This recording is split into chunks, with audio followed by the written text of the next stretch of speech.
नमस्कार प्यारे विद्यार्थियों, आपका हमारे YouTube चैनल ब्रेन चेंजर में हार्दिक अभिनंदन और बहुत बहुत स्वागत है। आज मैं अपने चैनल के लिए कॉमर्स सब्जेक्ट से रिलेटेड अकाउंटिंग के लिए वीडियो बनाऊंगा। चूंकि विद्यार्थियों मैं मूलतः कॉमर्स विषय से ही हूँ और अकाउंटिंग मेरा प्रिय विषय रहा है, और चूंकि मेरा सब्जेक्ट कॉमर्स है तो कॉमर्स सब्जेक्ट के बारे में आज पहली वीडियो में मैं आपसे बात करना चाहता हूँ 5 मिनट कि आपने आखिर इस कॉमर्स सब्जेक्ट को क्यों चुना है। कुछ बच्चे कॉमर्स सब्जेक्ट लेने के बाद कुछ दिनों बाद उनके मन में बड़ी हीन भावनाएं आती हैं। वो सोचते हैं कि हम मैथ्स ले लेते तो अच्छा होता, बायो ले लेते तो अच्छा होता, एग्रीकल्चर ले लेते तो अच्छा होता। सब्जेक्ट कोई भी बुरा नहीं होता, लेकिन मैं आपको ये विश्वास दिलाना चाहता हूँ कि आपने जिस सब्जेक्ट को सिलेक्ट किया है, जिस कॉमर्स विषय का आपने चुनाव किया है, वह विषय बेहतर नहीं बेहतरीन है। अपार संभावनाएं इस सब्जेक्ट के अंदर है। सबसे अच्छा विषय का आपने चुनाव किया है, कैसे मैं आज आपको समझाऊंगा।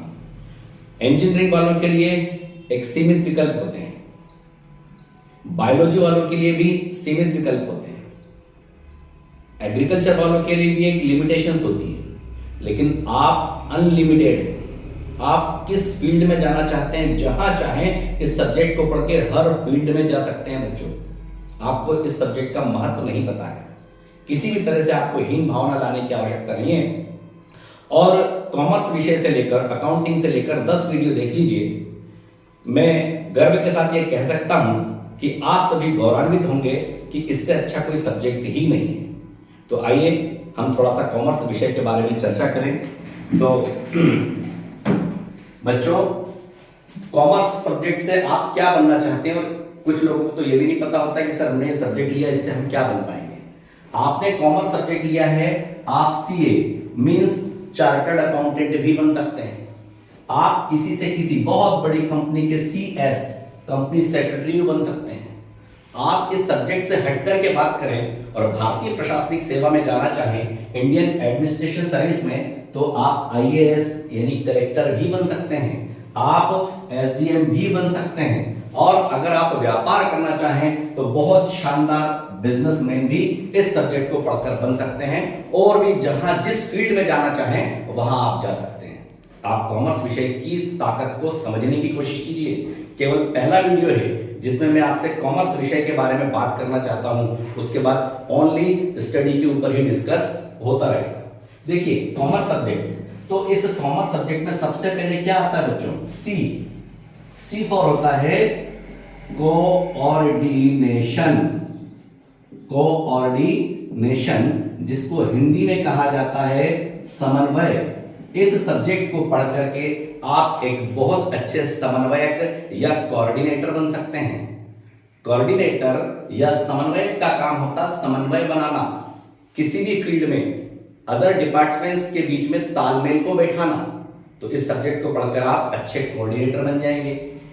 एक सेकंड पॉइंट आता है कॉमर्स में, सी के बाद ओ फॉर होता है ऑर्गेनाइजेशन।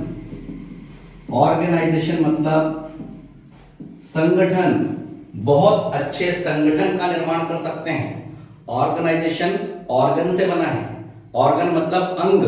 जैसे मनुष्य का जो शरीर होता है, इसमें विभिन्न प्रकार के अंग हैं। वो उन अंगों में से कोई एक अंग भी काम नहीं करे तो ये शरीर चल नहीं सकता। शरीर के सारे अंगों में आंखें भी चाहिए देखने के लिए, नाक सूंघने के लिए चाहिए, हाथ और पैर चलने के लिए चाहिए, कान चाहिए, दिमाग चाहिए, गुर्दा चाहिए, सारी चीजें एक साथ होती हैं। तो ये सारी चीजें जब हमारे साथ में होंगी तो हमारा शरीर ठीक से चलेगा।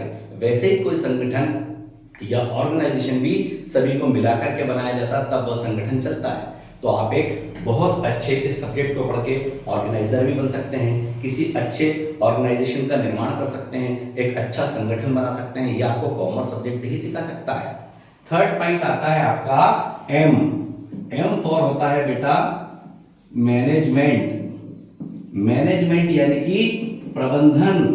और ये प्रबंधन शब्द का बड़ा व्यापक अर्थ है। हम बहुत लंबे एक एक टॉपिक के ऊपर 1 से 1.5 घंटे तक बात कर सकते हैं। प्रबंधन यानी व्यवस्थाएं करना, प्रबंधन सार्वभौमिक है, हर जगह पर है।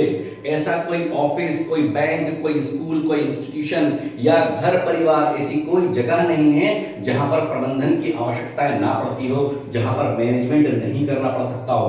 और जिस व्यक्ति का, जिस संस्था का जितना अच्छा प्रबंधन होगा, जितना अच्छा मैनेजमेंट होगा, वो संस्था उतनी ऊंचाइयां नित नई प्राप्त करती चली जाएगी, उसकी दिन दुनी और रात चौगुनी तरक्की होती चली जाएगी।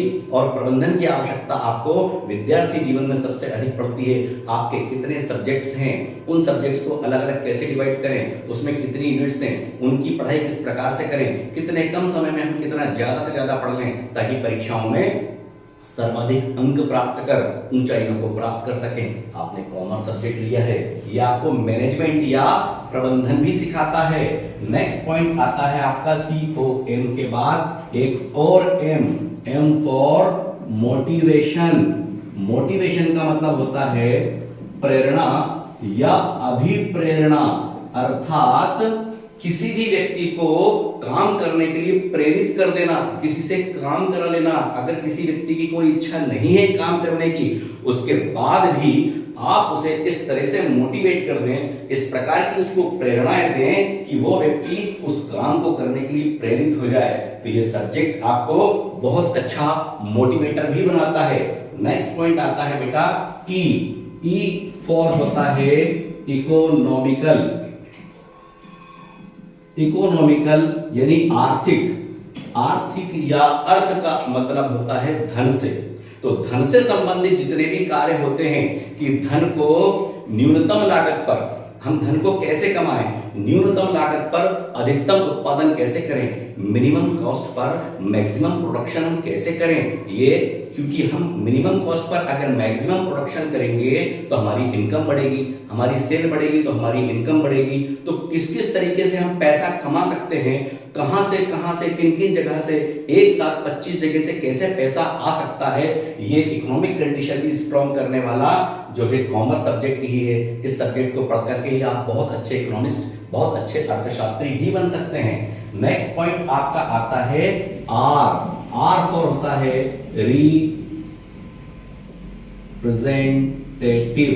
रिप्रेजेंटेटिव का मतलब होता है प्रतिनिधि या रिप्रेजेंटेटिव वो व्यक्ति होता है जो बड़ी बड़ी संस्थाओं में, बड़ी बड़ी कंपनी को, अपनी कंपनी को रिप्रेजेंट करने के लिए भेजा जाता है। कंपनी का मालिक सब जगह नहीं जा सकता, अपने प्रतिनिधियों को कंपनी का मालिक बना करके भेजता है कि हमारी तरफ से आप जाके काम कीजिए।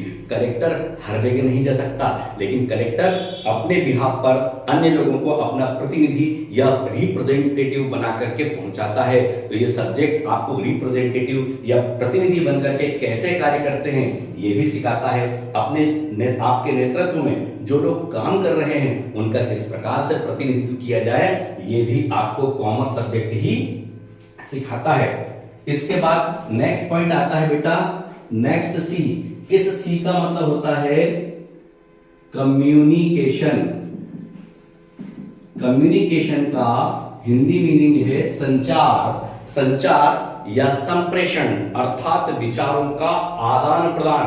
तो जब विचारों का आदान प्रदान बढ़िया होगा, कम्युनिकेशन दो संस्थाओं या दो व्यक्ति या दो समूह के बीच में जब अच्छा कम्युनिकेशन होता है, विचारों का सही ढंग से आदान प्रदान होता है, सही शब्दों सही वाक्यों का चयन होता है, सही ढंग से आदेश निर्देश प्रसारित होते हैं, प्राप्त किए जाते हैं, वह संचार या कम्युनिकेशन कहलाता है। तो बिजनेस में या अपने जॉब में या फर्म में या कंपनी में किस तरह से आपको कम्युनिकेशन करना चाहिए, सामने वाले व्यक्ति से कैसे बात करना चाहिए कि वो आपकी बातों से प्रभावित हो जाए, आपको सुनने के लिए तैयार हो जाए, तो ये कम्युनिकेशन स्किल भी अगर कोई प्रदान करता है तो वो एकमात्र आपका कॉमर्स सब्जेक्ट है। इतना बेहतरीन सब्जेक्ट का आपने चुनाव किया है। और लास्ट पॉइंट है आपका ई फॉर एजुकेशन मींस शिक्षा। तो ये सभी तरह की शिक्षा जो भी सब्जेक्ट प्रदान करता है उस सब्जेक्ट का नाम ही है कॉमर्स। आज तक मैं समझता हूं किसी भी वीडियो में आपने कॉमर्स का फुल फॉर्म नहीं देखा होगा, क्योंकि होता ही नहीं है। कॉमर्स विषय का हिंदी मीनिंग व्यापार होता है, व्यापार या वाणिज्य कह दें या व्यवसाय कह दें। तो कॉमर्स सब्जेक्ट का एक्चुअली में हिंदी मीनिंग केवल यही होता है, लेकिन ये मीनिंग मैंने बनाया है। आप गुर्जर सर के आगे आने वाले अकाउंटिंग और बिजनेस से रिलेटेड वीडियो देखिए। लगभग 10 वीडियो अगर आप दो बार, बेटा कोई शॉर्टकट नहीं होता पढ़ाई का, सक्सेस होने के लिए कोई शॉर्टकट नहीं होता। पसीना बहाना पड़ता है, मेहनत करनी पड़ती है, संघर्ष करना पड़ता है, तब जीवन में सफलताएं प्राप्त होती हैं। ऐसे ही घर बैठकर कुछ नहीं होता, किसी चीज का कोई शॉर्टकट नहीं होता और पैसे से आप कोई चीज नहीं खरीद सकते। एकमात्र शिक्षा ही ऐसी है जिसको अर्जित करना पड़ता है, वो किसी दुकान पर नहीं मिलती। वरना कई लोग बड़े बड़े पैसे वाले हमारे इस दुनिया में पड़े हुए हैं, किसी भी दुकान से जाकर के शिक्षा को खरीद लेते। 1 करोड़ 2 करोड़ 10 करोड़ रुपए लोग देने को तैयार हैं, लेकिन ईश्वर ने एकमात्र विद्या को ही ऐसा धन बनाया है जिसको कोई खरीद नहीं सकता, इसको केवल अर्जित ही किया जाता है। मैं समझता हूं इस वीडियो को देखने के बाद आपको कॉमर्स का महत्व समझ में आया होगा और आगे आने वाले वीडियो देखिए। निश्चित रूप से आपको सफलता ही नहीं मिलेगी, बल्कि आप अपने आप को गौरवान्वित महसूस करेंगे कि हमने जो विषय लिया है वो बेहतर नहीं बेहतरीन है। आने वाली वीडियो अकाउंटिंग के स्टार्ट करूंगा। अब आगे चर्चा करने के बजाय ओनली स्टडी की बात होगी। जय हिंद, जय भारत।